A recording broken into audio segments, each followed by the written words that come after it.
Bonjour et bienvenue aujourd'hui avec nous à Parole sur le Roc. On a décidé cette semaine de venir à vous de notre extérieur, de dehors, de profiter du bon temps, du soleil. On prend nos vitamines cette semaine, alors on prend aussi nos vitamines spirituelles. J'ai un message à cœur cette semaine et c'est au sujet de l'amour. C'est un sujet que je crois que on va toujours grandir dans, on va toujours expérimenter. Pourquoi? Parce que Dieu est amour. Amen. Un verset que j'ai pour vous, c'est dans Jean 15, versets 9 à 11. Ça dit, « Comme le Père m'a aimé, je vous ai aussi aimé, demeurez dans mon amour. » On veut demeurer dans l'amour de Dieu. C'est là où ce qu'on veut habiter. Quand on demeure en quelque part, c'est parce qu'on habite là. C'est là notre source de soutien. Puis notre source de soutien, surtout dans les temps dans lesquels on vit, c'est dans l'amour de Dieu. Amen. Ensuite, comment demeurer dans son amour? Comment vraiment vivre là? On sait qu'on doit vivre là, mais comment vivre là? C'est écrit au verset 10, si on continue de lire. Ça dit, « Si vous gardez mes commandements ».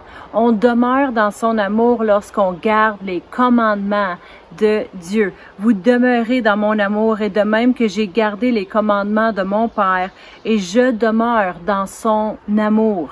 Et c'est quoi ces commandements? Si on veut vraiment demeurer dans l'amour de Dieu, habiter là, on sait qu'on doit garder ses commandements pour habiter là, mais que sont ces commandements? Et si on va à Jean 13, verset 34, ça nous dit, « Je vous donne un commandement nouveau. » Et je suis sûre que vous le connaissez tous. « Aimez-vous les uns les autres comme je vous ai aimé. Vous aussi, aimez-vous les uns les autres. » Au verset 35, « À ceci, tous connaîtront que vous êtes mes disciples, si vous avez de l'amour les uns pour les autres. » C'est la façon que le monde, ils vont savoir de nos jours que on aime Dieu, c'est en voyant l'amour que nous avons les uns pour les autres, surtout pendant le temps dans lequel on vit aujourd'hui. Alors, pour demeurer dans l'amour de Dieu, habiter là, on garde ses commandements. Et c'est quoi ces commandements? C'est de aimer les uns les autres, de aimer les gens autour de nous. Pourquoi c'est si important de aimer, de demeurer dans cet amour-là? Dans Jean 15, versets 11 à 12, ça nous dit, « Je vous ai dit ces choses afin que ma joie soit en vous et que votre joie soit parfaite. » On veut être dans la joie de Dieu. Au verset 12, « C'est ici mon commandement, aimez-vous les uns les autres comme je vous ai aimé. » Parce qu'on veut avoir la joie de Dieu. Dans le monde dans lequel on vit aujourd'hui, on voit que plusieurs sont stressés, plusieurs sont découragés concernant les finances ou concernant les choses qui se produisent autour, la peur, le stress. Lorsqu'on va dans les épiceries ou les magasins, on voit le stress que les gens ont. On le voit dans leur visage. Ils ont besoin de l'amour de Dieu. Ils ont besoin d'avoir la joie. Et je crois que nous, on est là pour être une lumière et partager l'amour de Dieu. Plusieurs ont été stressés. Plusieurs ont vécu toutes sortes de choses. Mais comment ne pas être stressé, pas vivre dans la peur? Je crois que c'est de demeurer dans l'amour de Dieu. Parce que quand on demeure dans son amour et on choisit, au lieu de se stresser, au lieu de s'en faire, on choisit, je vais aimer mon prochain. Je vais faire ce que la Bible me dit de faire. Parce que, vous savez, lorsqu'on donne un commandement, c'est quand on donne un ordre. Puis ici, Dieu, il nous donne un commandement. Il nous dit quoi faire dans les jours dans lesquels on vit. Il dit aimer. C'est la réponse, c'est aimer les uns les autres. Le plus qu'on aime notre prochain, le plus qu'on aime les gens autour de nous, on va pas avoir les yeux juste gardés sur nous et vivre pour nous-mêmes, mais on va commencer à répandre l'amour de Dieu autour de nous et faire vraiment une différence. Aimer. Dans Matthieu 22 et verset 36.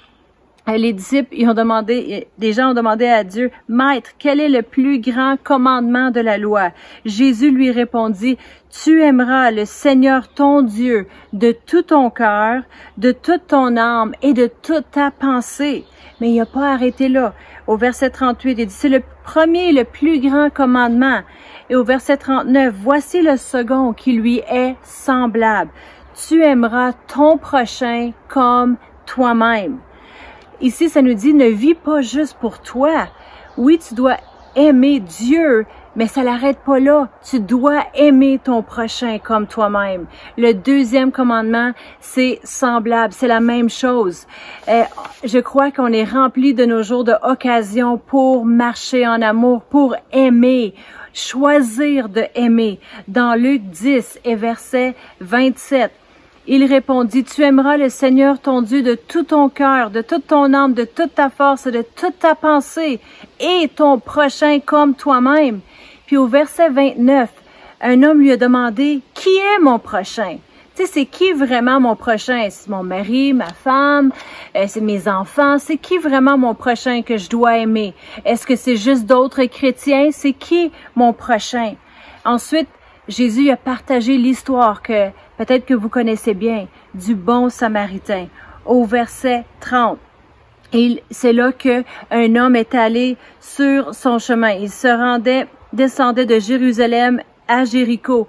Et puis là, sur la route, il est arrivé quelque chose. Il tomba au milieu des brigands et qui le dépouillèrent et le chargea de coups et s'en allèrent, le laissant demi-mort. Un sacrificateur qui par hasard descendait par le même chemin, ayant vu cet homme, passa autre. Peut-être qu'il s'est dit, « Ah, il aurait dû pas être sur ce chemin-là. C'était à lui de pas descendre par ici pour pas que ça lui arrive ça. Moi, en tout cas, je vais faire attention à moi. » Peut-être qu'il a pensé juste à lui-même, « Je suis occupé, j'ai plein de choses à faire. J'ai pas le temps de vraiment penser aux autres. » Et au verset 32, ça dit, « Un Lévite qui arriva aussi dans le lieu, l'ayant vu, passa autre. » Il est juste passé à côté. Ah, cette valeur, qu'est-ce qui arrive? Tu sais, il y a des gens qui vont dire, ils ont compassion. Moi, j'aime les gens. Ah, c'est triste. Je pleure quand j'entends ton histoire. Ah, c'est triste. Mais ils font rien. Parce que l'amour, c'est une action. Et c'est là qu'on voit, si on continue au verset 33, « Mais un Samaritain qui voyageait, étant venu là, fut ému de compassion lorsqu'il le vit. » Il a eu la compassion de Dieu en lui quand il l'a vu. Mais il n'a pas juste arrêté là. Il a continué. Il a vraiment marché en amour. Il dit, il s'approcha et le banda ses plaies. Et versant de l'huile et du vin, puis le mit sur sa propre monture et le conduisit à une hôtellerie et prit soin de lui. Il a pris de qu'est-ce qu'il avait, puis il l'a partagé. Il a pris soin de lui. Quand on voit les gens autour de nous qui sont stressés, qui sont blessés, ou ils sont dans le besoin, notre devoir, c'est de marcher en amour, devoir à prendre soin, devoir à partager de ce qu'on a, devoir à ce qu'ils vont bien, de pas laisser les gens continuer dans leurs mêmes conditions. Avoir de la compassion, c'est de pas laisser permettre, on entend parler de les gens qui sont blessés ou les gens qui sont tristes, puis on se dit, ah, c'est triste. Mais la vraie amour, la compassion de Dieu, c'est de pas permettre à les gens de demeurer dans leur même situation, mais de faire une différence autour. Et c'est exactement ce que le bon Samaritain a fait. Il l'a apporté à l'hôtellerie. Le lendemain, il tira 2 deniers et les donna à l'autre et dit, aie soin de lui, et ce que tu dépenseras de plus, je te le rendrai à mon retour. Puis si on descend au verset 36, Jésus lui dit, va et fais de même, fais comme le bon Samaritain. Voici comment aimer ton prochain. Vous savez, le plus que nous, on marche en amour, qu'on aime les gens autour de nous et on partage l'amour de Dieu, on va pas vouloir laisser les gens demeurer dans leur situation, demeurer blessés, demeurer malades, demeurer tristes. On veut penser aux autres autour de nous, les appeler, les texter, les rejoindre. Et non seulement cela, mais ça va faire une différence que les autres, ils vont commencer à penser aux autres. Vous savez, le bon Samaritain, il a dit à l'homme de l'hôtellerie, il a dit, prends soin de lui. Fais comme que moi je viens de faire. Et si ça te coûte quelque chose, je vais te payer. Alors l'homme qui prenait soin de lui à l'hôtel, il a pris soin de cet homme-là comme l'homme lui avait demandé. Il a continué de partager l'amour que le bon Samaritain avait. Vous savez, c'est ce que Dieu veut pour nous. Dieu est amour. Il nous a changé, il a changé nos vies quand on l'a connu Dieu. Alors nous, c'est notre devoir de faire la même chose, de partager l'amour de Dieu autour de nous, de faire une différence. Je vous encourage aujourd'hui, demandez à Dieu, Seigneur, que veux-tu que je fasse? S'il y a des gens que je peux toucher sur mon chemin, des gens qui sont blessés, dirige-moi, dirige mes paroles, dirige-moi à savoir qui contacter. Et je suis certaine que Dieu va mettre des gens sur votre chemin. Et l'amour de Dieu va continuer à se répandre. Et c'est de cette façon que les gens ils vont savoir, il y a quelque chose de différent à propos de toi. Tu es rempli d'un amour que j'ai besoin. Et les gens vont connaître Dieu comme résultat. Laissez-moi prier pour vous aujourd'hui. Père éternel, je te remercie pour tous les gens qui nous écoutent. Merci Seigneur de répandre ton amour à travers de nous envers les autres, ta compassion Seigneur.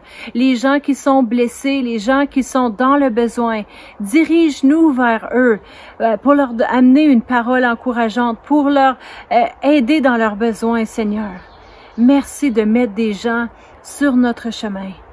Merci de parler à nos cœurs, de mettre à cœur des gens qu'on peut contacter, qu'on peut téléphoner, texter et rejoindre dans le nom de Jésus. Amen. Amen. Alors merci.